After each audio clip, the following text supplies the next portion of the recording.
রাশিয়ার সামরিক বাহিনীর সঙ্গে বাস্তবভিত্তিক সহযোগিতা সম্প্রসারণের ঘোষণা দিয়েছে চীন। দেশটির প্রেসিডেন্ট শি জিনপিং এর সাম্প্রতিক মস্কো সফরের পর বৃহস্পতিবার এই ঘোষণা দেয় বেইজিং।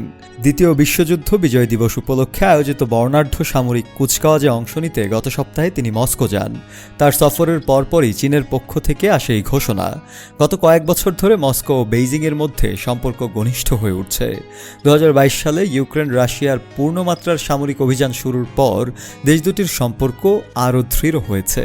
শি জিনপিংয়ের সাম্প্রতিক রাশিয়া সফরকে পশ্চিমা বিশ্ব ভালোভাবে নেয়নি। ইউক্রেনের মিত্র দেশগুলোর অভিযোগ, বেইজিং অর্থনৈতিক ও রাজনৈতিকভাবে মস্কোকে যুদ্ধে ক্রমাগত সহযোগিতা করে যাচ্ছে। তবে এসব অভিযোগ বারবার অস্বীকার করে আসছে চীন।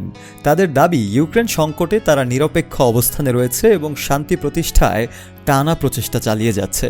শি জিনপিংয়ের সফর নিয়ে আজ চীনের প্রতিরক্ষা মন্ত্রণালয়ের মুখপাত্র জিয়াংবিন বিভিন্ন প্রশ্নের উত্তর দেন।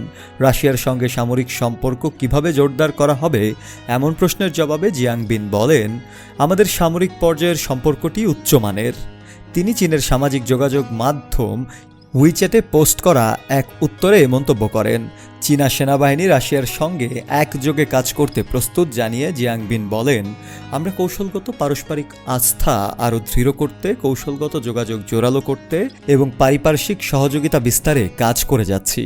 তিনি আরও বলেন, এসব উদ্যোগ নতুন যুগে চীন রাশিয়া সমন্বিত কৌশলগত অংশীদারিত্বকে আরও সমৃদ্ধ করবে।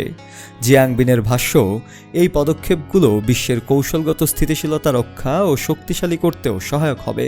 মস্কোয় রুশ প্রেসিডেন্ট ভ্লাদিমির পুতিনের সঙ্গে দীর্ঘ বৈঠকের পর শি জিনপিং বলেছিলেন, চলমান বৈশ্বিক অস্থিরতার সময়ে চীন ও রাশিয়ার মধ্যকার সম্পর্ক ইতিবাচক শক্তি হিসেবে আবির্ভূত হয়েছে।